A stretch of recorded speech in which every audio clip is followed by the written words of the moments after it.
Hey, I'm Ryan Reynolds. Recently, I asked Mint Mobile's legal team if big wireless companies are allowed to raise prices due to inflation. They said yes. And then when I asked if raising prices technically violates those onerous two-year contracts, they said, "What the f*** are you talking about, you insane Hollywood ass?" So to recap, we're cutting the price of Mint Unlimited from $30 a month to just $15 a month. Give it a try at mintmobile.com/switch. $45 upfront payment equivalent to $15 per month. New customers on first 3-month plan only. Taxes and fees extra. Speed slower above 40 gigabytes. See details. ¿Hablas español? Sprichst du Deutsch? Komm du norsk? If you've heard that sound from Babbel before, I bet you do. Babbel is the science-backed language learning app that actually works. With quick 10-minute lessons handcrafted by over 200 language experts, Babbel gets you on your way to speaking a new language in just a few weeks. With over 16 million subscriptions sold and a 20-day money-back guarantee, just start speaking another language with Babbel. Right now, up to 55% off your Babbel subscription at babbel.com/Spotify podcast. Spelled BABBEL.com/Spotify podcast. Rules and restrictions may apply.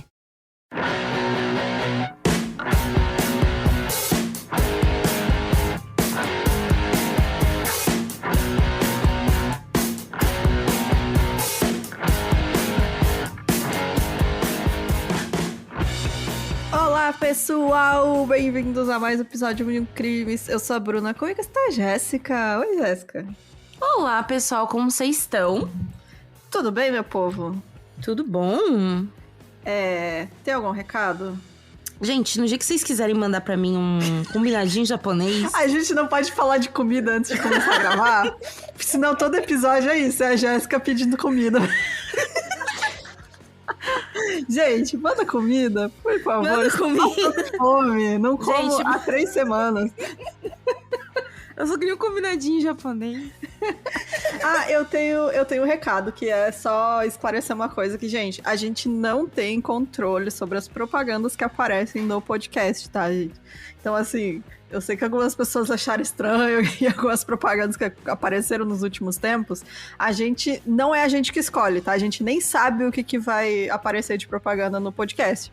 Então, só pra vocês ficarem sabendo, não adianta vir comentar pra nós, porque a gente não tem esse controle sobre isso, é o Spotify que decide, tá bom? Uhum. Então, só pra deixar vocês a par disso. E eu acho que é isso, né? Outro recado aqui, não sei se você já percebeu, se não percebeu, eu também sou uma pessoa muito distraída, não teria percebido, mas a gente vai... já começou a lançar os episódios principais na quinta e vamos continuar, né, na quinta-feira. Os mini episódios vão sair na segunda. Então a gente mudou a nossa programação, porque a Fabi tava com problemas aí pra gravar durante a semana e assim ficou mais confortável pra gente. Então o mini na segunda e o episódio principal na quinta. Mas as gravações, se você quiser acompanhar, ainda continuam na segunda-feira. Então, acho que é isso, né? No geral é isso, gente. Outro recado que eu queria dar é... Mais de um amigo perguntou... Não vamos falar sobre Haluca, porque não tem interesse. Sobre quem? Por isso que eu não vamos Sobre falar. quem? Porque é muito nichado, tá, galera? Obrigada, valeu. É que, então, o que acontece... Fala sobre quem, amiga? Eu não entendi. Haluca. Quem é Haluca? Então, isso que eu ia te explicar. O que acontece? No mundinho internet gamer e streamer...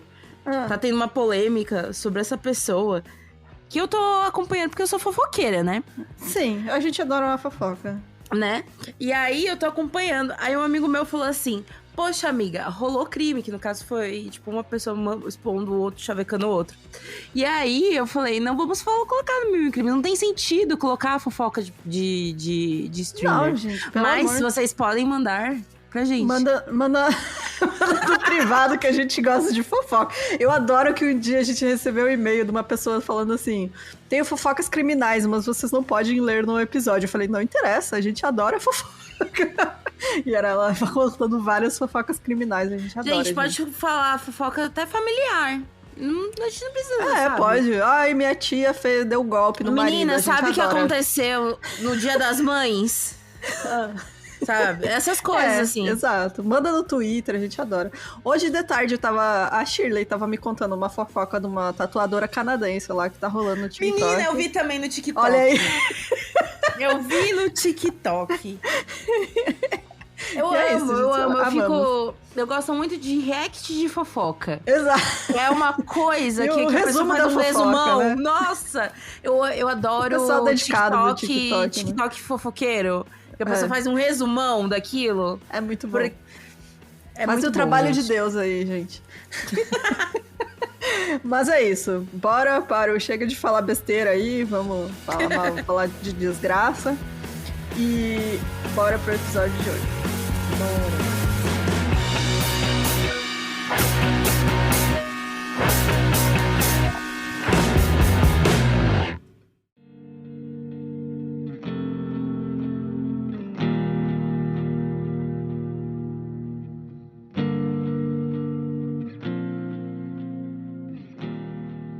O Sean Richard Sellers, ele nasceu em 18 de maio de 69 em Corcoran, na Califórnia, nos Estados Unidos. Os pais dele eram muito jovens, eram o Richard Sellers, de 18 anos, e a Vonda Blackwell, de 16 anos. Sim, eles começaram a se relacionar, casaram com 17 anos, né? Ela com 15 e ele com 17. E aí, no ano seguinte, eles tiveram o Sean. Só que o relacionamento não durou muito tempo porque o Richard tinha visto em bebida, ele era alcoólatra, aos 18 anos. Então, aí uma situação bem, bem terrível. E os dois acabaram se divorciando em 72, quando o Sean tinha 3 anos. E aí a mãe dele, a Vonda, ela voltou com ele para sua terra natal no estado do Oklahoma. E o Sean nunca mais teve contato com o pai, que abandonou completamente a família. A Vonda... Pode falar. Não, você vai falar que hoje em dia abandono parental já acontece demais, imagina nessa época, né? Sim, exatamente. A Vonda, como ela era uma mulher muito jovem, né? Ela tava com 20 anos por aí. Ela, né, procurou outros relacionamentos e aí ela conheceu um homem chamado Paul Belofato, porque ela se apaixonou e começou um relacionamento e deu super certo. E eles se casaram. Só que o Paul, ele era caminhoneiro. E nessa época tava tendo uma crise muito grande lá no estado deles, não tinha emprego e tal.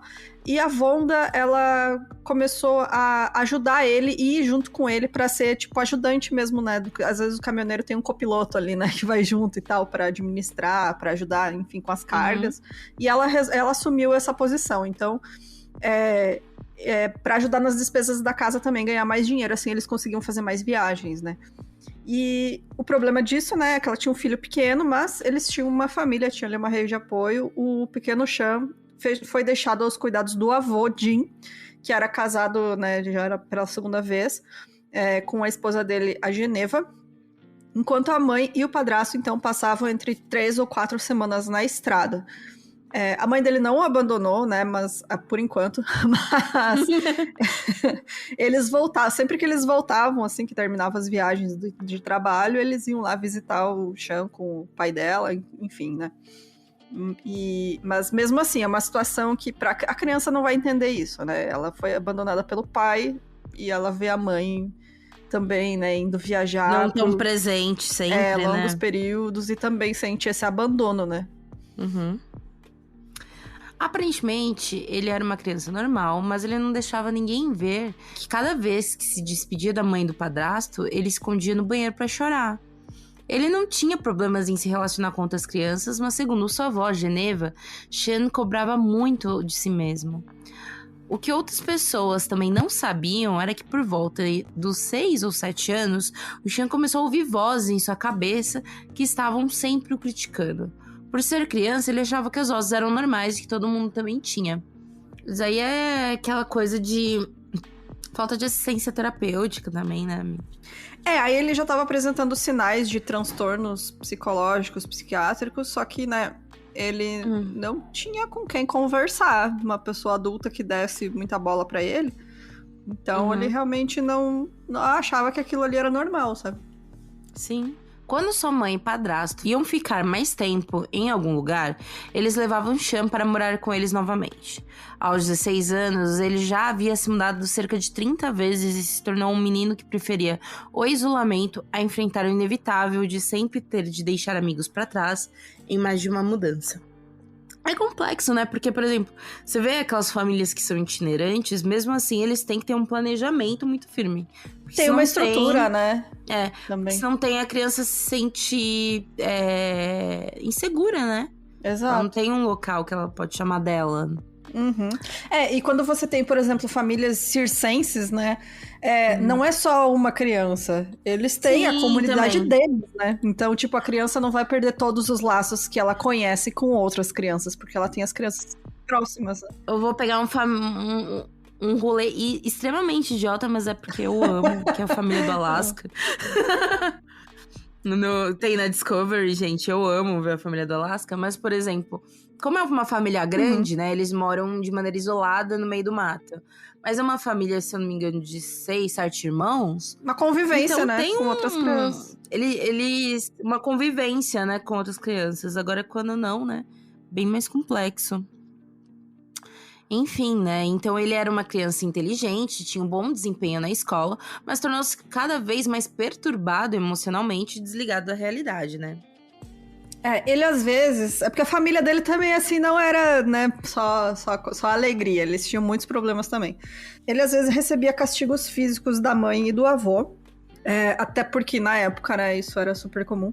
E um tio com quem ele também viveu por um tempo humilhava ele quando ele fazia xixi na cama. Isso porque quando ele tinha 12 ou 13 anos, o Sean às vezes urinava na cama em um claro sinal de ansiedade e outros transtornos, né, psicológicos que eram ignorados pela família. Afinal, né, uma criança de 12 ou 13 anos, se está fazendo xixi na cama, é porque tem ali coisas que ela não tá sabendo lidar, né? E precisa de um acompanhamento psicológico. Só que o tio dele fazia obrigava ele a ficar andando de fralda o dia inteiro. E aí, se isso acontecesse por 2 noites seguidas, o tio obrigava ele a usar a fralda suja na cabeça. Mano. Enquanto ele estivesse em casa. E ficar andando com a fralda na cabeça. Ou seja, né, vamos aí mais uma questão de negligência de saúde mais mental. Um trauma na criança, né? Uhum. Além das vozes em sua cabeça, durante anos, o Sean também exibiu um comportamento extremamente paranoico. O que também é bizarro, né? Se for pensar, por que uma criança tem que ser paranoica, né? Mas, enfim, todo esse ambiente e negligência que ele tá passando acaba, né, acirrando essas coisas. Então, ele descreveu como prendia fios nas portas e penteava a franja do tapete em uma direção antes de sair do quarto, pra ver se alguém tinha entrado depois e mudado as coisas de lugar.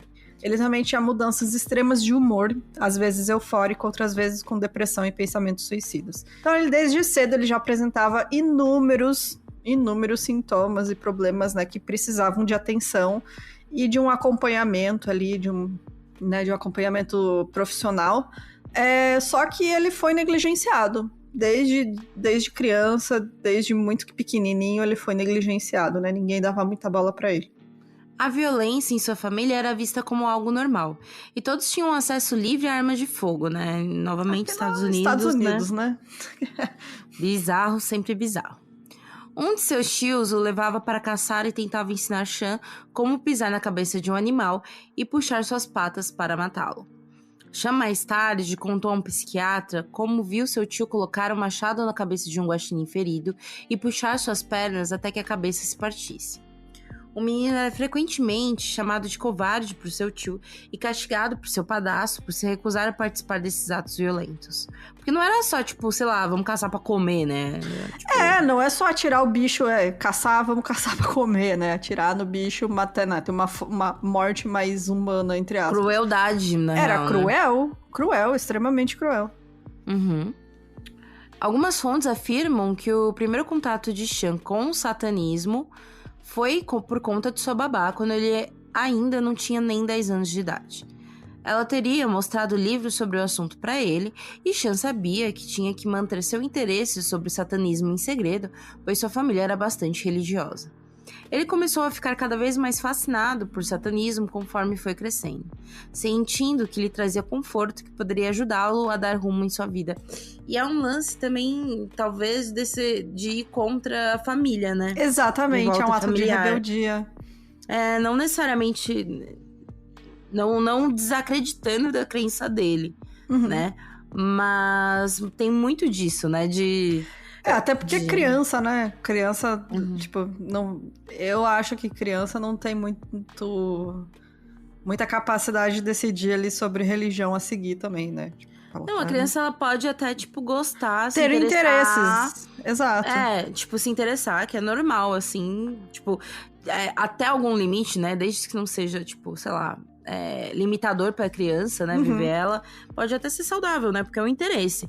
Mas o lance é, por exemplo, no caso dele, é que ele já tá sofrendo várias questões, né? E mostra uma religião que também... O satanismo, quando a gente pega, é mais um movimento contra a cultura em si. Mas se você pega uma galera que realmente acredita enquanto símbolo religioso, pode estar mais perigoso, né? E não o satanismo em si, né? Mas... E você pega um adolescente, uma criança ali, no caso, que já tá sofrendo negligência, que tem todas essas questões de saúde mental, e você apresenta isso sem... Você não tá, tipo... ensinando nada sobre satanismo. Ele tá aprendendo por conta própria e ele vai tirar as próprias conclusões dele.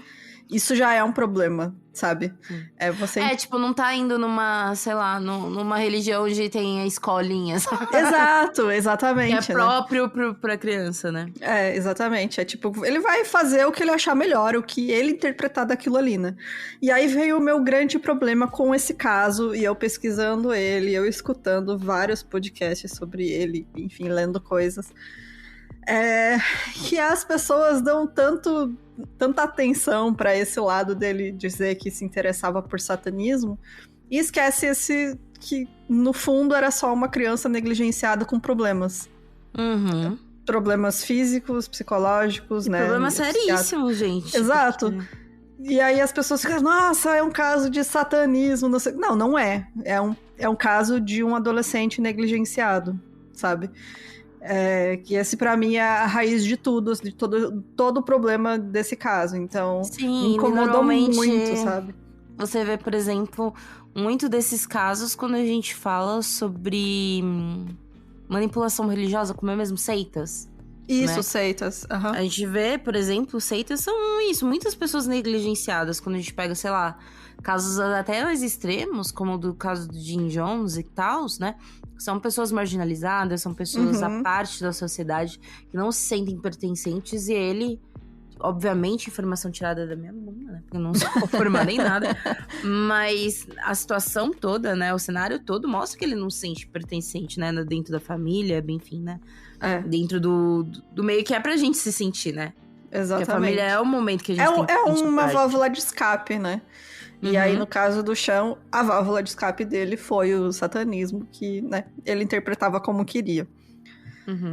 E aí, quando ele tinha 12 anos, o Sean descobriu algo muito legal, que é o Dungeons & Dragons.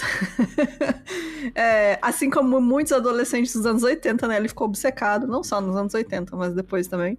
Pra quem não conhece, o D&D, né, é um jogo onde você cria o seu próprio personagem, interpreta em missões guiadas por um mestre, usando fichas de personagem e dados e um ambiente medieval. É o que as crianças jogam no Stranger Things, tá? Então, quem não sabe. E saiu um filme muito bom, agora recomendo, gente, assista o filme. Eu tô querendo ver! É muito bom, é muito divertido, sério. Assim, eu tava vendo, assim, que eu nunca joguei D&D muito, só vi os meus amigos jogar. Não precisa jogar pra ver o filme. Mas eu ri muito que na propaganda tinha uma referência do... O único contato que eu tive, que era o desenho, sabe? O Caverna do Dragão. Caverna do Dragão. Aí eu ri, assim. Tem um easter egg no filme. Então, assim, não precisa jogar pra ver o filme, porque é uma aventura super divertida, assim. Pra mim, é porque eu adoro filme de aventura, assim, despretensioso, né? E pra mim, o último bom foi o primeiro Piratas do Caribe. O último filme de aventura. Gente. Aliás, é isso, tipo... É um filme de aventura. Nem todos são bons, mas eu vi todos os Piratas do Caribe. Mas o primeiro é maravilhoso. E pra mim, o filme do D&D é isso, assim, é um ótimo filme de aventura, a gente assiste, que vale a pena. Enfim, né, o Dungeons & Dragons, ele foi por muito tempo erroneamente considerado como um jogo que influenciava jovens a serem violentos e ter relações satânicas, não apenas nos Estados Unidos, mas também em vários outros países, até no Brasil, né. Até hoje, algumas igrejas evangélicas consideram como algo do demônio, e pais queimam os livros que encontram de seus filhos, né. Bizarro. É muito triste isso. Isso aí eu acho que talvez qualquer coisa que tenha a ver com cultura pop e a galera não entende muito bem. Eu lembro exatamente um amigo meu que ele tinha um deck perfeito de Yu-Gi-Oh! E a gente tinha, sei lá, 9 anos. E a mãe dele queimou na churrasqueira, sabe? O meu amigo conta assim. que o pai dele queimou o livro dele do Senhor dos Anéis. Sabe? Sabe, fantasia, essas coisas. Não pode. Não pode. Enfim, né, gente? Isso aconteceu com o Sean, né? A mãe dele, que... E aí a minha ironia nesse parágrafo vocês podem sentir, né? A sua mãe, que não se preocupava com o marido ou o irmão ensinando o Sean a torturar animais e usar armas, e assim como o resto da família não se importou com o bem-estar psicológico e físico do Sean, achou que o Dungeons & Dragons era um grande problema de influência negativa para o seu filho. Claro. O problema é o joguinho, né? É isso. Problema é joguinho. E por isso mandou ele passar uns dias num camping da igreja, aqueles... É camping, né? Que chama acampamento, retiro. Enfim. Retiro, isso, que eles têm lá de igreja. Si, até que não é tão ruim, assim, porque você mas aquilo lá tem... É uma pegada diferente. É uma história mais pesada, assim, Entendi. porque esses campings muitas vezes são usados como terapia de conversão. Ah, sim! Tem alguns que são específicos. Não são todos assim, né? Alguns são realmente só pra jovens da igreja ir lá e passar um tempo e se divertir, enfim. Não, eu tava associando aqueles campings de igreja católica, sabe? Que você vai lá, faz gincana. Não, alguns são assim. Outros são, né, pra, tipo, adolescentes que dão problema pra família. E aí a família manda pra lá, sabe? Tem problema com droga. E aí eu já vi um documentário sobre isso em relação à conversão com LGBT, sabe? Isso, é o que é o mais chama atenção. Mas, assim, tem muito relato de adolescentes que são enviados para esses lugares porque tem problemas, enfim. Nem tem problema, sabe? Pegou o adolescente fumando maconha, manda pro negócio. Ou, sei lá, respondeu pra mãe e pro pai, não quer obedecer. Né? Não quer obedecer, enfim. E aí, tem lugares desse que eles são torturados e as famílias sabem, sabe? Já morreu adolescente nesses locais. Nossa, bizarro. E também nos Estados Unidos é legal fazer isso. Tem lugares desses que a família contrata essa galera pra sequestrar o adolescente e levar para um lugar desses, para um internato. Gente, mas isso não... também, né, tantas leis bizarras também nos Estados Unidos. Eu perguntar se não fere a questão da questão do adolescente. Foda-se, adolescente, não. Os pais autorizaram. Aí essa galera, tipo, no meio da noite, invade a casa, tipo, 3 malucos, assim, gigante, com os cacetetes batendo no adolescente, enfia numa van e leva extremamente bizarro. Inclusive, a Paris Hilton é vítima de uma dessas... Ela não é que ela foi sequestrada, não, mas ela foi enviada num desses internatos e tal, e desses retiros de igreja e sofreu bastante, assim. Nossa, eu não sabia. Ela é uma das pessoas que hoje em dia ela é uma ativista contra esse tipo de instituição. Mas, enfim, não sabemos que tipo de acampamento. Acho que era dos OK que ele foi mandado, porque ele fala que, tipo, não sofreu nada lá, assim, que foi tudo bem. Então, menos mal que, né, não sofreu ali mais um. Poderia ter sido pior. Uma gincana, descubra o salmo tanto da Bíblia. Isso, exato. Exatamente. Eu participei de uns negócios assim.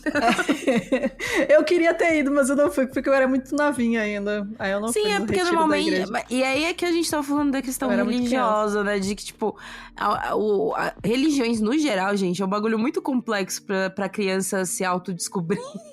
Mas tipo, é bom quando é esse ambiente de convivência, né? De socialização pra criança com outras crianças. Então, isso que é o bacana, né? Dessas comunidades, enfim. Mas, enfim, né? A mãe dele achou que o D&D era terrível e mandou ele pra lá. É terrível, sei lá, talvez ser excluído por ser nerd pra cacete, talvez. Mas... Não sai de casa, fica só jogando no porão. Vai causar falta de vitamina D, essas coisas, mas é isso, sabe? Manda jogar lá fora. Exato. Enquanto ele tava nesse camping, o Sean conheceu uma garota por quem se interessou, olha só, até que foi bom. E fez até uma promessa com Deus de que faria qualquer coisa se a menina gostasse dele. Quem nunca? Mas o que aconteceu é que seus pais se mudaram novamente. Putz, Ou seja, tipo, os pais levaram pra um lugar pra ele socializar com as crianças. E aí ele consegue isso, mas aí se mudam. Exato. E o levam junto, acabando com qualquer chance de relacionamento com a menina que ele gostava. Eles foram morar em Greeley, Colorado. Aí é chato pra caramba, né? Porque nisso... Novamente, ele vai sentir que ele não tem vínculos com ninguém, que nem pode ter vínculos com ninguém. Exato. Né? Agora com 14 anos, seus pais achavam que Sean já tinha idade suficiente para poder ficar sozinho, enquanto eles trabalhavam viajando no caminhão. Teoricamente sim, né? Mas, porra, vários problemas. Pô, não, né? Tipo, ficar sozinho durante o dia. Até os pais chegarem à noite, ok. Não ficar sozinho por semanas. Eu tava achando que era tipo... Não. Fui ali e voltei. Não, amiga, é semanas, dias. Gente, completamente bruleiros, né? Aham. Bom, ele solitário, passando às vezes semanas sozinho, gente, sem um adulto responsável. Não dá. Nem com 16 anos dá. De verdade. Sean começou a ficar cada vez mais depressivo. Em uma ocasião, ele quase cometeu suicídio com uma das armas de seu padrasto, mas desistiu da ideia na última hora. Claro, né, velho? Imagina, coitado. Claro que eu digo, abandonado né? Ele tá de novo. É. É isso, né? Tipo, essa vida inteira dele é esse sentimento de abandono. E aí ele passou a se envolver cada vez mais com o satanismo, né? Que ele via como satanismo. E passou a ficar obcecado com a ideia de bem e mal, Deus e Satã. E aí, aos 15 anos, os pais dele iam passar muito tempo na estrada, né? De novo. E aí ele foi enviado para morar com a sua tia em Oklahoma. Como a gente comentou, ele mudou mais de 30 vezes até os 16 anos, assim, era absurdo. Ele sentia a falta dos amigos no Colorado e começou a beber para lidar com os problemas que ele enfrentava. Gente, então, aí já vinha, ou seja... E o pai dele também... É. O pai dele tinha, ou seja, já tem uma questão, né, hereditária em relação a isso, né? Exatamente. E, bom, ele voltou, né, com esses amigos e juntos eles chegaram a fazer alguns rituais e batismos satânicos. A versão deles de tudo isso, né, gente? Lembrando. Sim. Quando você é adolescente, você tem umas ideias na merda na cabeça. Eu e minhas amigas era cheia de fazer magia, ler carta, e quem não teve a fase Wicca, né, na vida? Sim, menina. Adolescente do começo dos anos 2000 que não teve a fase Wicca, não foi adolescente. Eu acho que o meu extremo, que eu e minha amiga a gente falou, vamos parar, foi quando a gente conseguiu uma cópia do livro do São Cipriano. Pra quem não sabe, gente... livro de São Cipriano é um cara que foi excomungado pela igreja porque ele fazia experimentos... Enfim, bizarros. E aí a gente falou assim, a gente chegou a fazer a magia pra ficar com o demônio dentro do ovo, mas a gente desistiu, porque a gente viu um monte de gente que ficou louca depois disso, aí a gente desistiu. Pelo amor de Deus. Eu não me deixa meu movimento magia, tá? Bom, o Sean, ele também chegou a ser preso, né? Na verdade, ele foi detido porque ele tentou roubar um pano preto de uma loja pra usar num dos rituais. E aí ele foi pego antes mesmo de conseguir sair da loja de departamentos e os policiais só mandaram ele pra casa, assim. E falou, tipo, esses adolescentes fazendo merda aí, né? E aí, depois de morar com os tios e voltar com os pais mais uma vez, o Sean se encontrou de novo com o seu amigo de infância chamado Richard Howard, que também gostava muito de D&D, além de outros interesses em comum. O Richard apresentou ele a outros amigos que também gostavam de explorar coisas ocultas como o satanismo. E foi então que o Sean resolveu renunciar completamente a Deus e servir apenas ao Satã. This episode is brought to you by Shopify. Do you have a point of sale system you can trust, or is it a real POS? You need Shopify for retail. From accepting payments to managing inventory, Shopify POS has everything you need to sell in person. Go to shopify.com/system, all lowercase, to take your retail business to the next level today. That's shopify.com/system.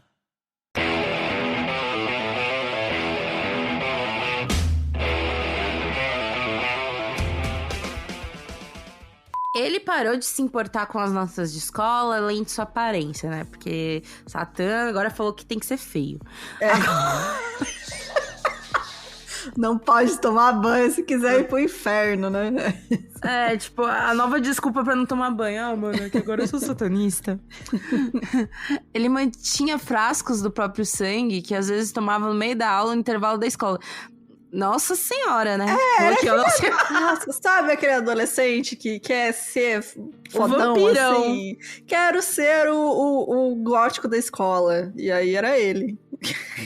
Gente, mas o máximo que eu fazia era usar um dentinho, sabe? Você usava dentinho. Ah, não, Jéssica, você usava dentinho. Vamos pular essa parte. O Sean e seus amigos...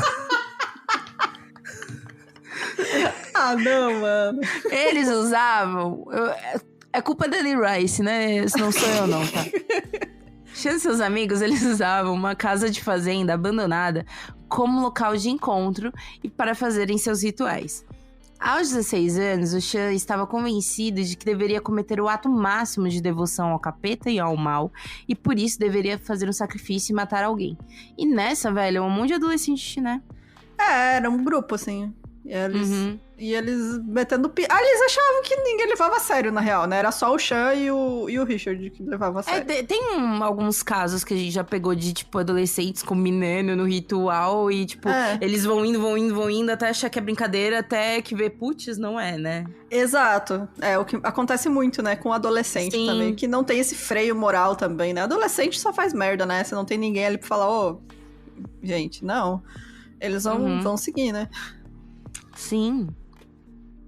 Bom, apenas Richard parecia concordar com a ideia e por isso os dois formaram um plano. No início de setembro de 85, eles haviam tentado comprar uma cerveja em uma loja de conveniência, mas o atendente chamado Robert Paul Bauer se recusou a vender pois eles eram menores de idade. Lá nos Estados Unidos eles levam mesmo a sério, né, esse negócio. Não, você pode comprar arma, mas não pode comprar bebida, né? Foda-se. Aqui no Brasil, menina, eu com 10 anos indo comprar cerveja pros meus pais na vendinha. Exato. Sim, quem nunca, né? E comprar cigarro pra mãe, né? Essas coisas. Nossa, quem nunca? Bom, o Chan e o Richard, eles decidiram que o Robert, então, seria a vítima perfeita, né, pra esse sacrifício. E aí, o Richard roubou a pistola do avô, porque, obviamente, nos Estados Unidos todo mundo tem arma, né, em casa. Gente, bizarro. Era uma Magnum 357. E no dia 9 de setembro de 85, uma semana depois que eles tentaram comprar cerveja na conveniência, os dois voltaram lá pra matar o Robert. O Chan empunhava a arma e ele já chegou apontando pro Robert, que não percebeu. E ele deu o primeiro tiro e errou. O Robert tentou fugir para os fundos da loja e quando ele percebeu o que estava acontecendo, né? Mas o Chan acertou ele uma vez e conseguiu alcançá-lo, então executou com outro tiro. O assassinato do Robert não ganhou muita cobertura midiática nem policial. As autoridades tinham poucas evidências de quem cometeu o crime. Afinal, anos 80 não era todo lugar que tinha câmera de segurança, né? Enfim. E imagino que eles devem ter pensado que foi um assalto, né? Porque, é o cara da conveniência. Era mais uma loja de conveniência, né? Tipo... Enfim, a polícia não tinha muito com o que lidar ali de prova, né? Pra ir atrás de algum suspeito. E aí, depois de finalmente matar uma pessoa, o Chan se tornou mais obcecado com o satanismo. E achou engraçado como a vítima não tinha nem ideia do que estava esperando naquela noite quando foi trabalhar. As palavras dele, tá? Nossa, mano. Aí já começa com vários toques de frieza também, né? Exato, No ano seguinte, em 86, o Chan conheceu uma menina chamada Angel, por quem se apaixonou. Angel havia desistido de estudar e se envolvia com drogas e bebidas, assim como o Chan, que também estava fazendo isso com cada vez mais frequência. Quando Vonda descobriu que ele estava se envolvendo com Angel, ela tentou proibir o relacionamento dos dois, mas sem sucesso. Chan fugia de casa para se encontrar com a namorada. Durante a aula de inglês, Chan escreveu a seguinte frase: "O satanismo me tornou uma pessoa melhor. Eu estou livre. Eu posso matar sem remorso", né? Isso daí não é liberdade, né, cara? Coisa. Sua professora viu o que ele tinha escrito e, preocupada, contatou sua mãe para informá-la. Vonda não sabia muito o que fazer e escreveu uma carta de 6 páginas onde falava de suas preocupações e descrevia o amor pelo filho. O bizarro é isso, né? Que chega nesse momento, não tem muito o que fazer. Assim, procura ajuda profissional. Sim, eu estou dizendo dos pais, sabe? Tipo, eu vejo que tem muito desses casos que a gente vê que os pais vão se preocupar quando já tá tarde Quando já demais. é muito tarde, exatamente. Aí já foram anos e anos, né, de coisas acumulando ali, acontecendo. Sem, às que vezes, mesmo uma ajuda profissional vai ser complexa demais, sabe? Exato. Mas ela ali quando... Assim, sei lá, se ela tivesse se aberto com ele bem mais cedo e conversado, né, francamente, isso teria acontecido, não sabemos. Mas, né, eu acho que teria ajudado um pouco ali a situação dele, né? Sim. Mas então, o Chan tava cada vez mais desconectado da realidade. Ele agora frequentemente usava drogas que alteravam seu humor e o metabolismo. Ele usava speed, né, que é aquela droga que mantém você acordado por muito tempo. Ele ficava acordado por até 3 dias seguidos. E aí ele afirmava... Isso aí fode com a tua cabeça também, né? Mas não tem Lógico, como... já era. Não tem como ser são aí sem dormir por 3 dias seguidos. E aí ele afirmava conseguir enxergar e conversar com demônios que o visitavam. Ele tinha sonhos onde matava e mutilava pessoas, e também sonhos cada vez mais constantes onde matava seus próprios pais.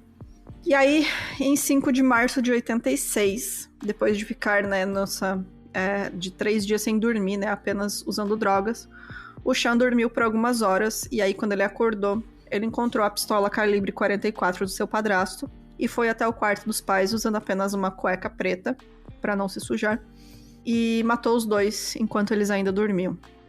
O padrasto dele, o Paul, morreu com um tiro atrás da cabeça. A sua mãe chegou a acordar, com o tiro, porque ele atirou primeiro no padrasto, só que ela morreu depois de receber 2 tiros na cabeça. Mano, que triste, velho.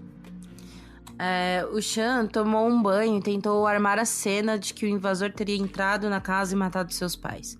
Então veio até a casa do seu amigo Richard, ele contou o que havia feito. O Richard ajudou a esconder a arma do crime em um tubo de ventilação de sua casa. O Sean passou a noite na casa de Richard e no dia seguinte voltou para casa. Ele agiu como se tivesse encontrado os corpos de seus pais pela primeira vez. Saiu correndo de casa e gritando para os vizinhos que alguém havia matado seus pais. Não demorou muito para que a polícia percebesse o que realmente tinha acontecido. Porque, querendo ou não, também é isso, Um adolescente cometendo crime que jura que não vai dar em nada, sabe? Óbvio, que a polícia vai perceber ali, não vai demorar muito. Sim. Nada tinha sido roubado da casa, e Von de Paul não tinha inimigos ou eram envolvidos em nada que fizessem ser alvo de assassinato. O Sean foi preso no dia seguinte aos assassinatos que cometeu contra a sua família. Depois de preso, ele confessou tudo, incluindo o assassinato de Robert Bauer alguns meses antes. E agora vem uma parte que é porque esse caso ficou conhecido, que é o julgamento do Sean. Que é porque ele ganhou destaque internacional até na época do julgamento. Ele foi julgado em setembro de 86, aos 16 anos de idade. Menor de idade, tá, gente? 16 anos. Ele enfrentava 3 acusações de assassinato. O seu amigo Richard também foi inicialmente acusado de assassinato em primeiro grau, mas o Estado rejeitou a acusação e recomendou que ele recebesse uma pena suspensa de 5 anos em troca do testemunho contra o Sean. O Richard afirmou que o Sean disse que matou o Robert Bauer porque ele queria ver como é matar alguém. Ele também testemunhou que nas primeiras horas de 5 de março de 86, o Sean foi até sua casa e disse a ele que havia matado seus pais. O Sean se declarou inocente e afirmou aos advogados que ele não se lembrava do que tinha acontecido na noite do crime. Um psiquiatra testemunhou que ele era incapaz de formar a intenção necessária para cometer o assassinato de primeiro grau por razão de insanidade ou por estar legalmente inconsciente, que seria sofrendo de automatismo e não consciente do que ele estava fazendo, no momento de todos os 3 assassinatos. Para refutar isso, a promotoria usou o depoimento de um psicólogo. Ele tinha examinado brevemente o Sean para ver se ele deveria ser mantido no tribunal de menores, mas não tinha testado o adolescente para determinar sua sanidade na época dos crimes e não conseguiu descartar a possibilidade de que o psiquiatra estivesse correto em sua avaliação. Bom, o júri do julgamento não foi instruído de que a idade de 16 anos de Sean na época do crime era circunstância atenuante. Em vez disso, os jurados foram convidados a decidir se sua idade era um fator atenuante. Ou seja, já não era como regra, Era como se fosse optativo. O que já tá errado. Porque, adolescente deve ser julgado como um adolescente. Bom, o juiz não permitiu que a defesa apresentasse os testemunhos de um especialista de que os jovens têm desenvolvimento diferente dos adultos, alegando que todos os jurados saberiam disso de qualquer maneira. Não é. Não. Não é. Esse juiz foi um grande filho da puta, isso que é a verdade. Porque, tipo assim, a gente tem a ideia... Eu tava até lendo sobre isso um tempo atrás, que a ideia que a gente tem sobre... infância, adolescência, jovem, adulto, é muito recente, Adolescente, principalmente. Aí, adolescente, principalmente, Porque ou você era criança ou você era adulto. Exatamente. Isso, não existiria meio termo, E mais recentemente que mostraram estudos, enfim, que o desenvolvimento cerebral, principalmente, moral também, tudo, né? De Uhum. tomada de decisão, enfim, tudo ainda está em desenvolvimento num adolescente, né? Então, por Sim. isso ele tem a capacidade diminuída aí quando comete alguns crimes, né? Bom, em contraste, o promotor foi autorizado a desenvolver a noção de Kishan como um adulto, dizendo que quando ele pegou as armas na mão para matar, ele deixou de ser um adolescente e virou um homem adulto. O juiz também não permitiu o testemunho de especialista de que a duração de uma sentença de prisão perpétua em Oklahoma significava pelo menos 15 anos de prisão sem liberdade condicional. A defesa desejava neutralizar artigos recentes de jornais locais, sugerindo que a prisão perpétua significava soltura em menos da metade desse tempo. O juiz se recusou a dar ao júri a opção de considerar Chan culpado de homicídio culposo em primeiro grau, se eles tivessem dúvidas sobre sua capacidade de formar a intenção necessária para o assassinato. Isso deixou duas opções aos jurados: considerar Chan culpado de assassinato em primeiro grau ou absolvê-lo, né? Tipo, O que, extremos. Os dois extremos. Porque, assim, nessa época tava... Porque, né, foi um caso, assim, imagina, ganhou o mídia e tal. O adolescente matou a mãe e o padrasto. E aí saía matérias dizendo assim... não, porque se ele for colocado ali em prisão perpétua, ele vai sair em 4, 5 anos. No máximo 7. E sendo que não é verdade, sabe? Isso não iria acontecer. E, né, o juiz não deixou a defesa falar isso pro júri, né? Tipo, esclarecer essas coisas. Tendo concluído que ele era culpado e uma ameaça contínua à sociedade, em 2 de outubro de 86, eles lhe deram a sentença de culpado. Isso significava a pena de morte. E o doido disso tudo é que é isso, né? Um adolescente em formação, tipo, ele não vai ter tempo pra entender, né? O que aconteceu, ou... Tipo, por exemplo, a gente pega casos extremos aqui brasileiros, né? Uhum. Tipo, sei lá, o do Champinha. Champinha? É do Champinha? É. Do Champinha. Que até hoje, né, tá encarcerado, né? Por que ele tá encarcerado até hoje? Porque realmente tem psicólogos e tem equipe acompanhando, falando que não dá pra ele ficar solto. Né? A gente não pode concluir com informações tiradas do nada, né? Né? Aí, enfim, a gente vai ver que nesse caso ainda é muito pior. Porque o que vem aí pela frente, eu acho que explica muita coisa, assim, que... O que mais também me deixa puta pesquisando esse caso é as pessoas não falarem disso, assim. Uhum. Uma jurada chamada Diana Crown disse mais tarde em entrevista que os jurados escolheram a pena de morte porque eles temiam que o Chan recebesse liberdade condicional em 7 a 15 anos se fosse condenado à prisão perpétua. E dá pra entender o temor da galera também, sabe? Eles estavam com medo. Porque assim, Exato. tipo, é um adolescente que já matou 3 pessoas antes de completar 18 anos, né? E não tem, tipo... Pelo que a defesa não, a promotoria vai vender, você vai entender que, tipo, mano, não tem jeito. Esse cara tem que ficar preso, pelo menos, minimamente, por um bom tempo.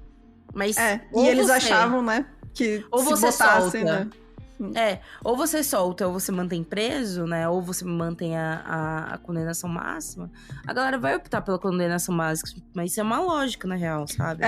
E ela também falou um negócio muito interessante, que é que os jurados, eles já achavam que a execução provavelmente nunca ia acontecer, porque não tinha acontecido nenhuma execução em Oklahoma nos últimos 20 anos. Então eles realmente consideravam a pena de morte como uma prisão perpétua, sem chance dele sair condicional. Tipo, esse daqui pelo menos é uma segurança de que ele não vai sair mais. Exatamente. Não que ele não vai morrer necessariamente. O que eu também acho zoado você prender um adolescente menor de idade pelo resto da vida, por um crime que ele cometeu adolescente. Porque, né, como a gente comentou aí, você falou do Champinha, é um caso que é analisado de perto.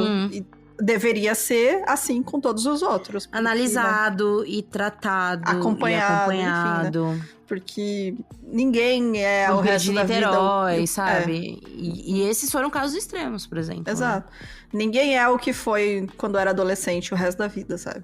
É uma fase e passa. E você cresce e se desenvolve um adulto. E aí a pessoa ficar presa o resto da vida por um crime que cometeu quando era menor de idade, quando ainda nem tinha noção de tudo, sabe? Uhum. Não inocentando, né? Eu também acho que é bem complicado isso, porque eu acho que sim, tem que ter, né, esse acompanhamento, pelo menos, né? Desse adolescente aí, pra ver por que levou ele a cometer crimes, né? O que aconteceu aí, porque chegar num extremo tão cedo na vida. Mas prender a pessoa pelo resto da vida é zoado também. E bom, em março de 87, o Sean foi examinado pela doutora Dorothy Lewis, que é uma professora de psiquiatria, e ela descobriu que ele era cronicamente psicótico, exibindo sintomas de esquizofrenia paranoide e outros transtornos de humor. Ela descreveu como ele às vezes não tinha contato com a realidade e era dominado por fantasias. E aí, em 92, 6 anos depois do julgamento, né, enquanto ele estava preso, 3 profissionais de saúde diagnosticaram o Sean como tendo o transtorno de personalidade múltipla, que é uma condição na qual personalidades alteradas se manifestam. Que é o que as pessoas chamam de múltipla personalidade, né? Uhum. Mas é transtorno de personalidade múltipla, que é um negócio bem difícil de ser diagnosticado, inclusive. Ou seja, ele... É bizarro, né? Que então, nesse momento, ele deveria ser tipo, condenado, não, mas, tipo, ser julgado, né? Como uma pessoa com questão de saúde mental, né? Exatamente. Assim, se vai ser preso, que fique em uma unidade hospitalar, pelo menos, né? De psiquiátrica e tal, que existem nessas... Porque, velho, ele... Desde o início, ele dá vários indícios de que ele tem uma questão de saúde mental muito, extremamente afetada. Sim. Sabe? Enfim, em resumo, os médicos constataram que um teste quantitativo de eletroencefalograma revelou que Sean tinha danos cerebrais resultantes de um traumatismo craniano sofrido quando criança. Novamente, mais um caso desse, né, gente? Geralmente tem, né? Nesses casos de assassinato, é alguma lesão no cérebro quando criança. Sim.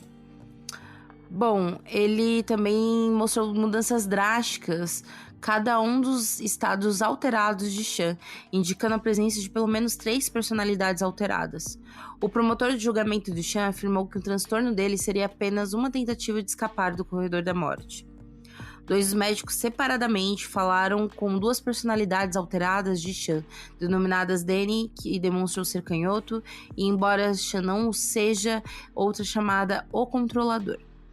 Sean tentou entrar com um apelo na justiça com base nesses exames que mostravam que ele já sofria com um transtorno na época dos assassinatos e que provavelmente o que aconteceu é que uma dessas personalidades, que ele provavelmente não entendia a diferença entre o certo e o errado, deveria estar no controle de Sean nessas ocasiões. E, pô, se os médicos estão vendo... Quem é o promotor assim, pra falar que ele tá metendo louco? Porque assim, eu acho que existem casos onde a pessoa... finge mesmo, mas você conseguir alterações em um exame... Exato, você tá falando então que aquele exame tá tipo... É um negócio, sabe, é muito difícil, assim, você... E por isso mesmo que é um diagnóstico que demora anos, né, pra ser concluído. E ele passou por vários exames até receber esse diagnóstico, né.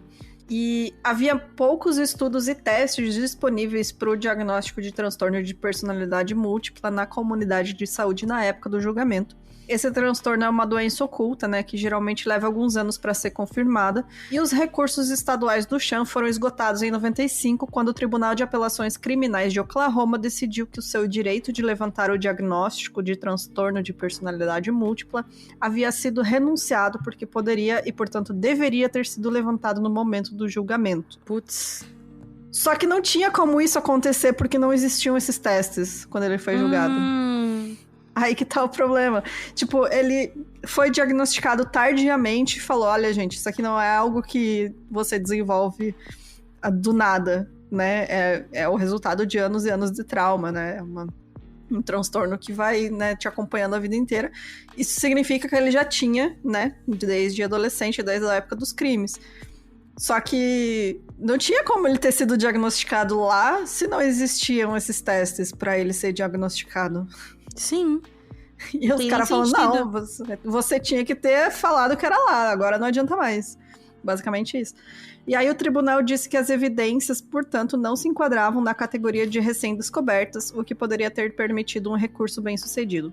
Essa decisão informava o seguinte: embora preocupados com a extensão das evidências clínicas incontroversas que provam que o requerente sofre de transtorno de personalidade múltipla e que os crimes foram cometidos por uma personalidade alterada, somos obrigados a sustentar que o requerente não conseguiu estabelecer fundamentos para amparo federal de habeas corpus. Isso foi o Tribunal de Apelações em 98 que respondeu à apelação dele. Essa decisão, aparentemente, sem apoio de qualquer prova pericial, contradiz o testemunho de que não foi possível levantar a alegação do transtorno no julgamento de Chan, porque os testes clínicos para descobrir e confirmar a presença dele ainda não haviam sido desenvolvidos, né, que nem você disse.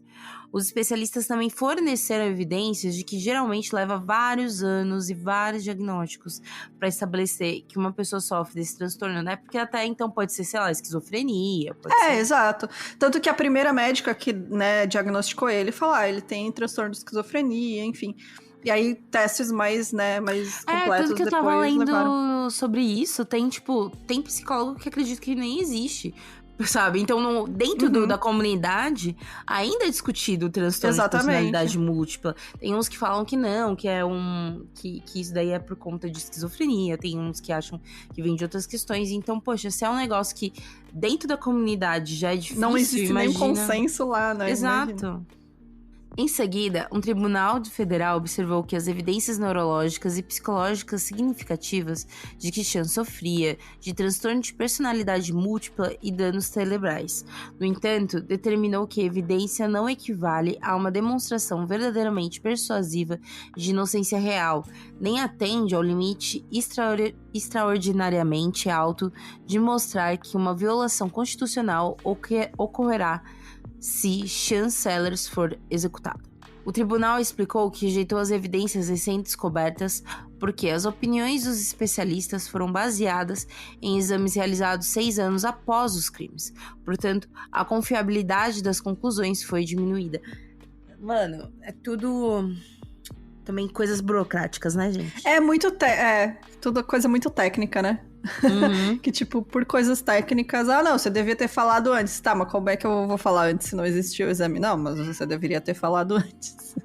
E é, tipo, aquela coisa do... O psicólogo deveria ter tirado do cu pra saber. É aquela cena do guia do mochileiro, né? Não, vocês deviam ter feito o formulário, não sei o que. Tá, mas eu nem sabia que existia esse formulário. Não, mas ele estava lá, você que não foi. Em 4 de fevereiro de 98, um tribunal de apelações dos Estados Unidos para o 10º Circuito revisou as evidências do transtorno e reconheceu a evidência significativa de que a pessoa que enfrenta o corredor da morte não é a pessoa que cometeu o crime. O tribunal admitiu que, se acreditado por um júri, essa evidência da culpabilidade de uma personalidade alterada torna a pessoa conhecida como Chan Sellers realmente inocente. No entanto, o tribunal também disse que, como um tribunal federal de habeas corpus, estava restrito a decidir se uma sentença viola a Constituição, em vez de corrigir erros de fato. O tribunal decidiu que não poderia agir a menos que a alegação de inocência do Chan fosse tão grande que nenhum jurado razoável o condenaria.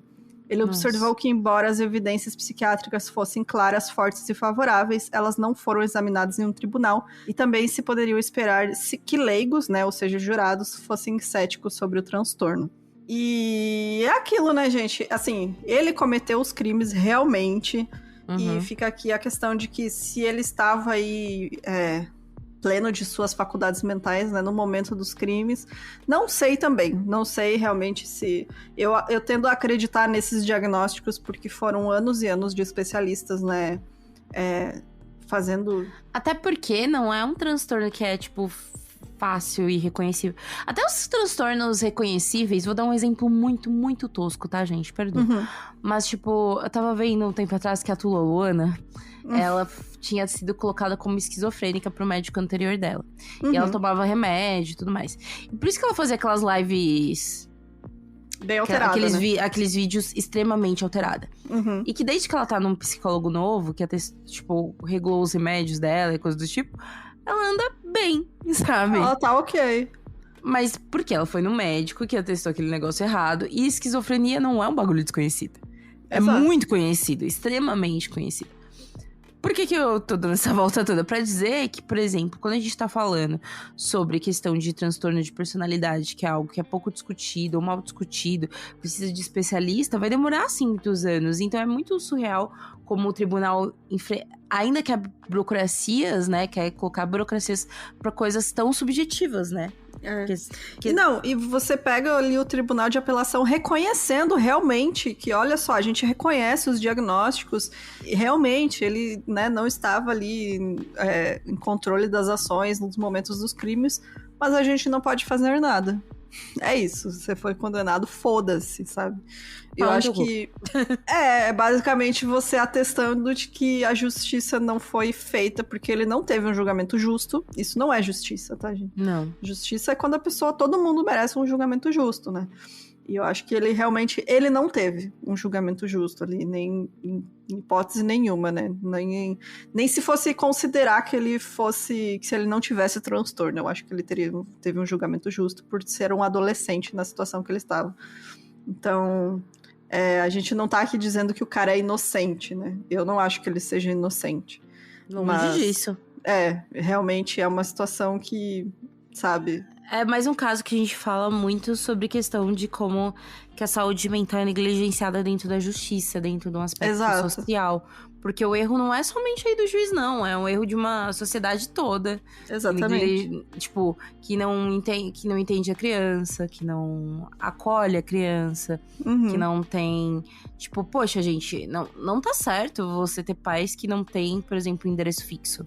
Exatamente. E endereço fixo, vocês entendem, tá, gente? Eu não tô falando, tipo, sei lá, que nem a família do Alasca que eu falei, que eles são caminhantes, mas eles têm uma estrutura, né? Eles têm estudo, eles estudam com os filhos em casa e coisas do tipo, né? Agora, você, por exemplo, deixar uma criança de 14 anos sozinha... Não é bom, sabe? Então, eu acredito que é isso. Várias negligências que culminou numa grande negligência, né?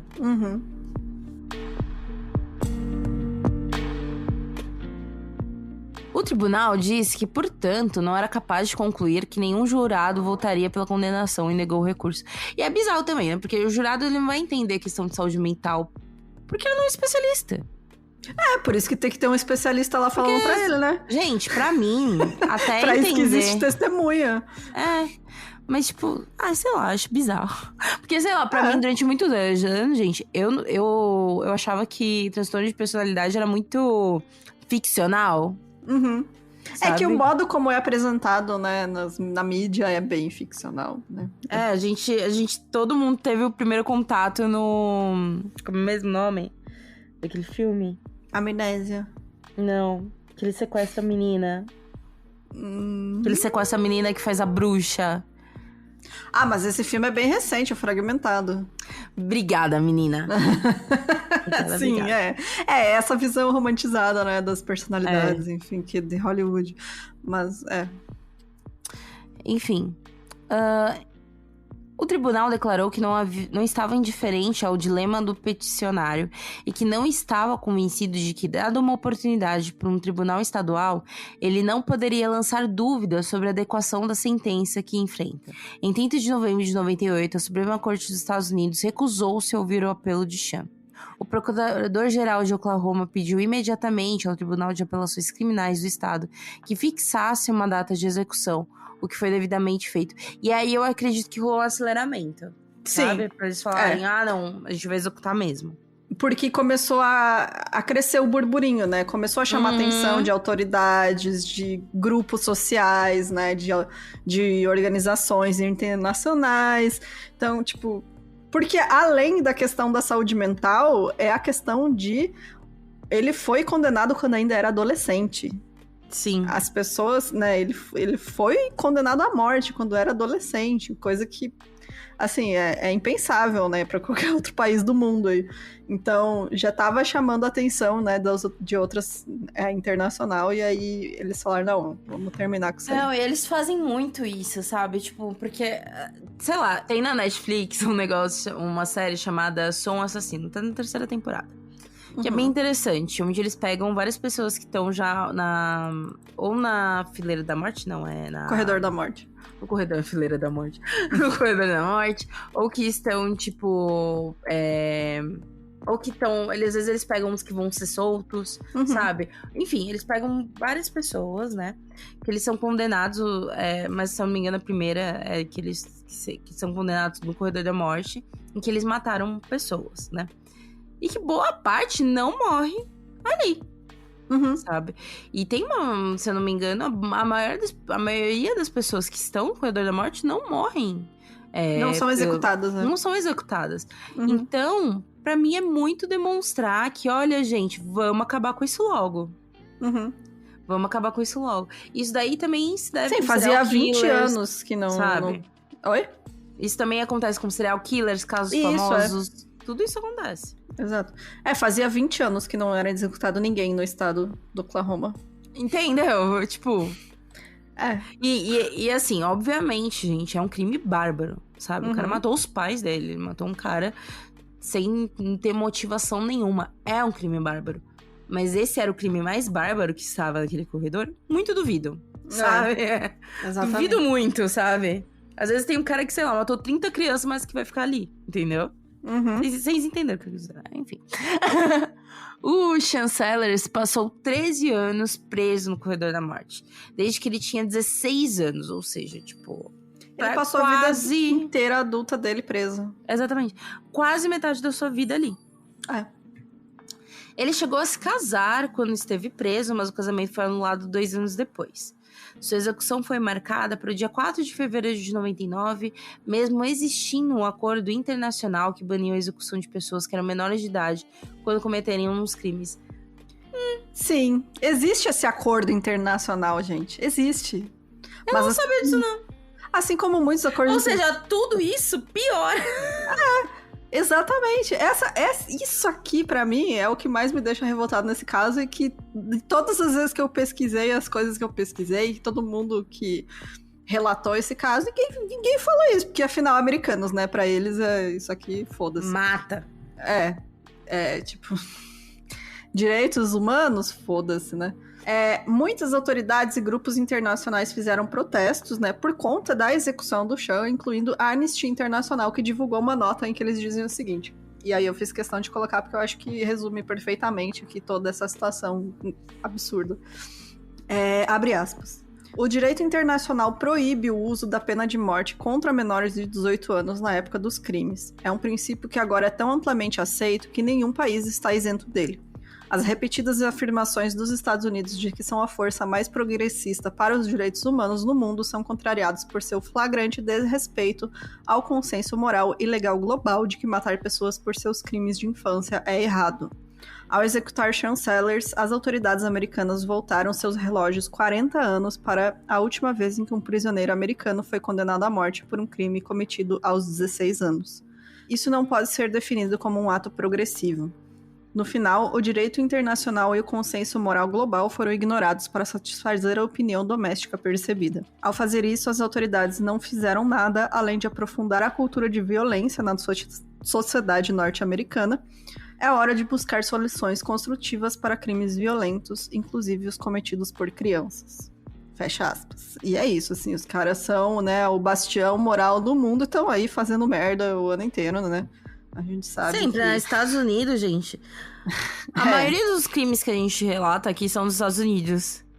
Sabe? Assim, por questões tanto de ser mais fácil de ter os registros, mas também porque, né, lá é essa coisa, né? Esse mundo distópico aí, essa distopia, né, no mundo real, porque você pega, até eu tava lendo sobre os massacres em massa, né? Gente, esse ano a gente tá no mês 5, eles já tiveram mais de 200. Mais de 200. E não é nem metade do ano. Ainda. Então você pega, tipo, que sociedade é essa, sabe? Que isso não é saudável, não é... assim, o nível de exposição que eles têm à violência, eu acho que as pessoas acabam ficando, né?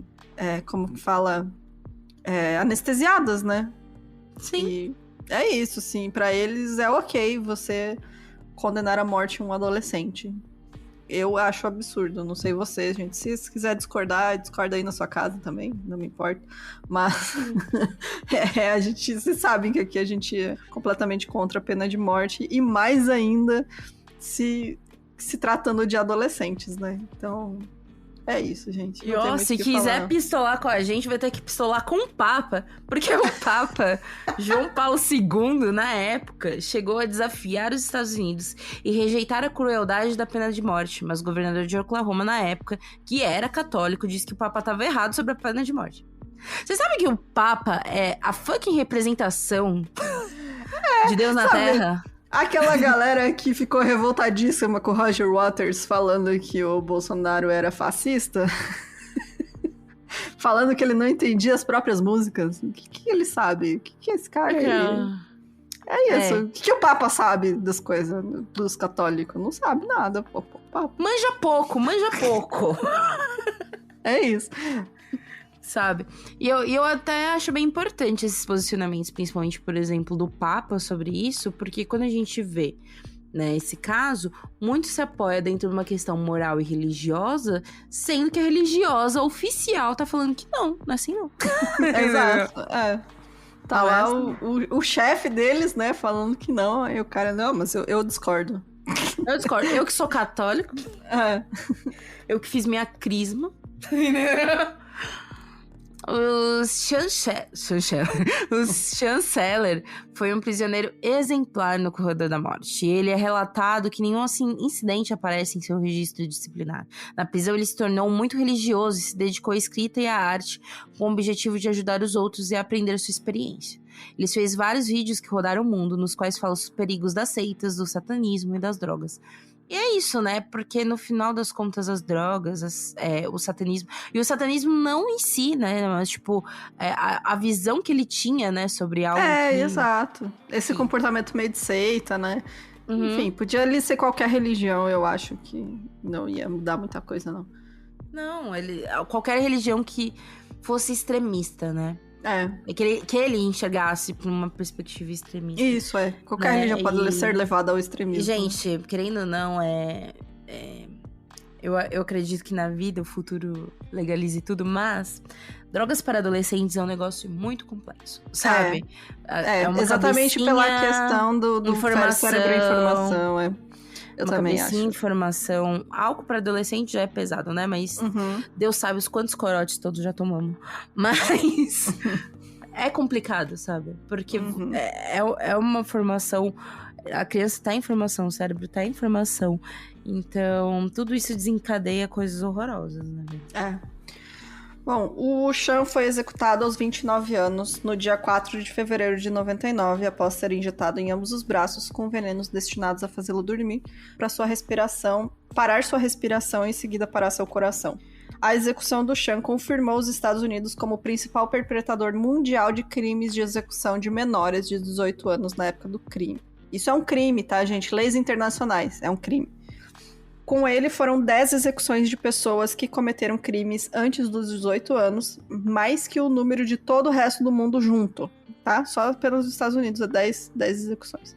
Apenas outros 5 países fizeram esse tipo de execução desde 1990.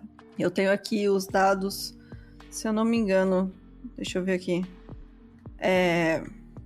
Teve o na Filipinas, na Guatemala, Trinidade e Tobago, se eu não me engano. Enfim, são 5 países assim que também executaram pessoas que cometeram crimes antes dos 18 anos. Inclusive, a gente tem um caso que a gente já falou aqui, inclusive, que é do George Stinney Jr., né? Exatamente. Que ele tinha 14 anos, né? Que ele é o mais jovem.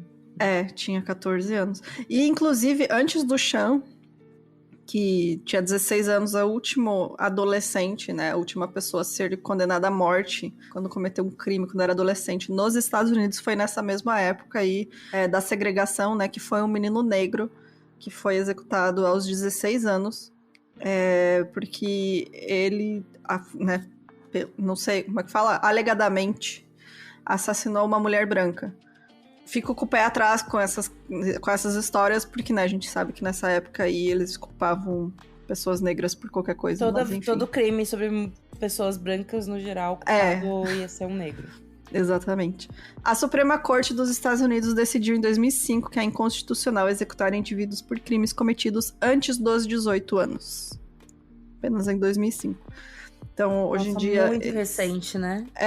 E, se eu não me engano, assim, eu posso estar errada, mas eu lembro de ter visto alguma coisa sobre, mais recentemente, eles também terem revogado a prisão perpétua para pessoas, né, que cometeram crimes antes dos 18 anos. E aí isso incluía vários crimes que chamou muita atenção da mídia lá nos Estados Unidos, gerou uma revolta, assim, das pessoas, enfim, mas posso estar errada. Vou fazer uma pesquisa melhor sobre isso e volto com a informação para vocês. Mas é isso, gente. Comentem aí o que vocês acham aí. Eu acho que independente de tudo, é absurdo essa situação aí de um adolescente ser condenado à morte. E pra mim esse é o que é o mais bizarro, assim, pesquisando esse caso. E mais um crime contra a humanidade que os Estados Unidos faz. Eles não vão te fazer bater esses recordes, né, gente? Que incrível. Todo dia eles cometem um crime contra a humanidade. Mas é isso, gente. Comenta aí o que vocês acham. E bora para os comentários do último episódio. Bora!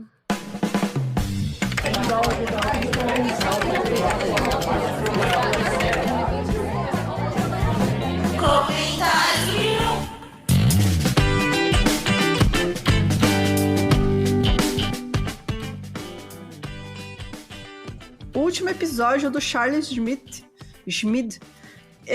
Eu adorei todas as pessoas que foram só comentar da foto da peruca do Charles. Que a foto da peruca tá no nosso Instagram, gente, se você não viu.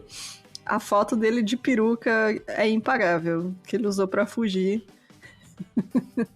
E foi pego por conta da peruca, que senão ele tinha conseguido fugir. Mas vou ler aqui o primeiro comentário. A Thay Paixão disse: Oi, há tempos acompanho o podcast de vocês, fazendo qualquer coisa no meu dia, amo. Jéssica, conheço a Naira desde novas e achei legal quando você citou, pois me senti ainda mais próxima de vocês. Naira? Que é Naira? Naira eu conheço de Salvador, será que é ela? Deve ser, olha aí. Será que é ela? Comenta aí de novo, Thay.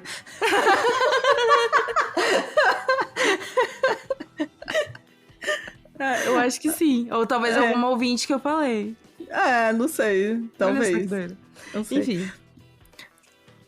Eu vou ler o da Bianca, que falou: de tanto minha filha ouvir vocês na gravidez, ela agora dorme ouvindo vocês. Meu Deus! PS, Bruna, sua voz acalma ela. Ai, gente, vou fazer Eu amei, gente. A voz acalma nenê. Meu e um crimes para baixinha. Nossa, eu vou fazer a versão ali de crimes leves, tipo estelionato e tal. E aí a gente grava pra... em homenagem a ela. Ai, fazer os nenê dormir, escutando sobre roubos. Adorei. Beijo, Bianca, beijo pra nenê. Beijo. Da Bianca. Muita gente comentando aqui no Spotify que ouve a gente pra dormir. Não julgo, gente, não julgo. Pode ouvir. Mas também é que quer ver? Deixa eu ver aqui um comentário. O Lois diz que, gente, ele me lembrou muito o Mason, um frustrado que tenta demonstrar relevância, se aproveita de garotas que têm fixação por um artista bizarro. E que bom saber que gostaram do meu e-mail, foi de coração. Ai, amamos. E a Roberta, ela falou assim: ouvi agora vocês falando sobre ginástica e como é perigoso. Faço circo há 4 anos e todo dia acho que vou morrer. KKK. Menina, vocês têm coragem de fazer essas coisas de circo, pelo amor de Deus. Sim. Sobre o caso, mais uma da série Terapia pra Família Inteira, iria bem. Amo vocês. Gente, todo episódio, esse daí inclusive que a gente acabou de gravar. Terapia ia fazer a diferença, é isso, né? Eu queria só finalizar com daqui do Spotify, né? Com o da Rebeca Matei, que falou: amo vocês, meninas. Também tem um podcast True Crime, chama Madame Matei. Olha só, depois vou dar uma olhada. Mas tá parado uns 2 anos que eu tô sem tempo para administrar. Sabemos como é, que é só sofrimento, dedo no cu, gritaria. Mas sobre a francesinha, sim, é muito boa. Ai, ela mostrou a amei, foto do vem lanche hoje. A Jéssica viu a foto da francesinha, gente. As pessoas achando engraçado. Eu tô com fome, gente, sério. Vocês mandam pra gente, pode mandar assim, falar. Gente, mandei um cupom. Jéssica, vou falar pra Jéssica, tá? Porque é pra eu que tô pedindo. A Bruna tá lá em Portugal, entendeu? Comendo tá comendo lá a francesinha dela. Então, esse é pra Jéssica, vocês me mandam um cupom. Meninas, meninos, menines, vou agradecer muito, assim, ó, se vocês me mancarem meu combinadinho. Ai. Bom, no Insta, eu vou ler o comentário do Luiz Henrique Alves. Aí ele falou assim: parabéns pelo capítulo. E essa pinta? Se vejo na rua, já falo, amigo, tá sujo aí. Consigo até imaginar minha avó, que descansa em paz, metendo a saliva no dedo e esfregando. Ai, quem nunca, né? Uhum. A avó lambe o dedo e passa na tua cara pra limpar a pinta do Charles. É isso aí. Deixa eu ver aqui. A Sulene falou: oi meninas, eu ouvi vocês comentando sobre não falar muito das vítimas. Fiquei pensando, será que não é por uma questão de preservação? Por exemplo, imagina se a mídia sabe o nome das vítimas que sobreviveram a um ataque psicopata. Pensam no assédio? Acho que quando a vítima morre, mesmo o cenário, pensa no assédio das vítimas. Acho, em alguns casos, que deve ser por isso. Mas, claro, em outro não são simplesmente porque não se importam, infelizmente. Quando se trata de prostitutas, pessoas pobres, pretos, LGBTQIA+, enfim. As minorias, como a Jéssica falou, aliás. Enfim, foda. O comentário ficou grande, mas a meio episódio, adolescente tem mesmo que acabar, mano, não dá. Mais um episódio, né? Que toda vez adolescente é Mas foda. eu acredito também pode ser nisso. Por exemplo, tem casos brasileiros. Teve um caso que a gente já relatou, que é daquela moça que a família... Que tipo, arrancaram a neném dela na barriga, sabe? E tal. Aí, tipo, durante um tempo, por exemplo, a família não queria que o nome fosse divulgado, sabe? Então, você vê, é interessante que você vê todas as matérias falando uma moça, a cabeleireira, a sei lá, sabe?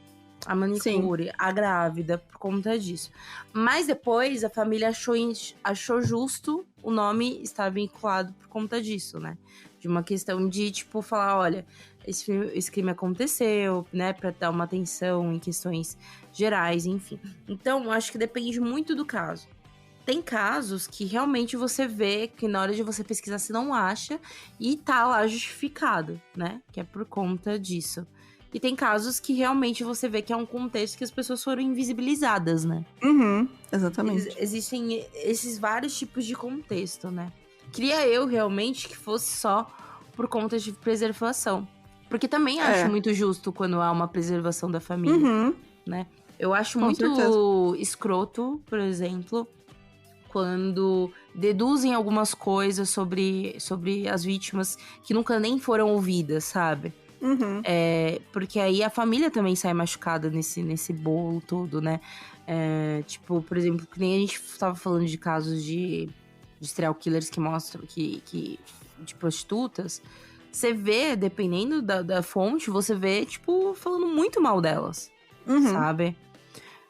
E aí eu acho escroto, porque a pessoa é uma vítima, ela que não tem voz naquele momento, né? Exatamente. Enfim, é isso, resumão sobre esse rolê de vítimas. Mas é complexo mesmo. O que a gente tenta fazer aqui sempre, né? Obviamente, quando a pessoa pede, né? Quando a gente vê, né, relatado de que a família não quis compartilhar os nomes, obviamente a gente não vai pôr. Né? Exato. Tem casos que a gente já colocou, tipo, vítima número 3, sabe? Coisas do tipo, porque são esses casos.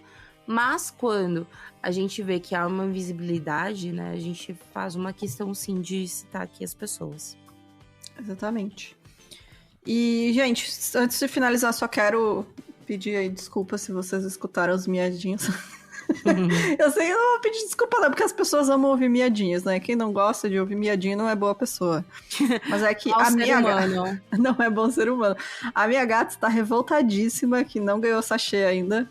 E aí ela tá reclamando. Então, por isso, vou encerrar o episódio aqui, porque ela está com fome, né, gente? Não, mas é isso, já tá bem grande o episódio. Tem que ir lá alimentar minha filha. E ela tá reclamando, tá lá chorando na cozinha. Parece que não come faz um mês. E é isso, né, gente? Se você quiser mandar sugestão de caso, manda pra gente no e-mail, milcrimes@gmail.com. Comenta no nosso Insta, comenta aí no Spotify também. Não esquece de deixar as 5 estrelinhas pra nós também no Spotify, né, gente? Que a gente Sim, merece. é bem legal. E também, gente, apoiem a gente, tá? E vocês conseguem ouvir as nossas besteiras, conseguem ouvir eu reclamando de fome. É muito divertido. Ver foto de gatinho, foto de comida, falar bem de filme, falar mal de filme, é isso, tudo acontece Fala aí. bem, fala antes mal das de gravações. cônjuge, a gente... Também acontece. Gente, pra nos apoiar é só entrar lá no site milcrimes.com.br, que aí vai ter o botãozinho de apoio, e aí você pode escolher lá o melhor modo pra você. E é isso então, gente. Beijos, até semana que vem. Tchau, tchau. Beijo, meus amores.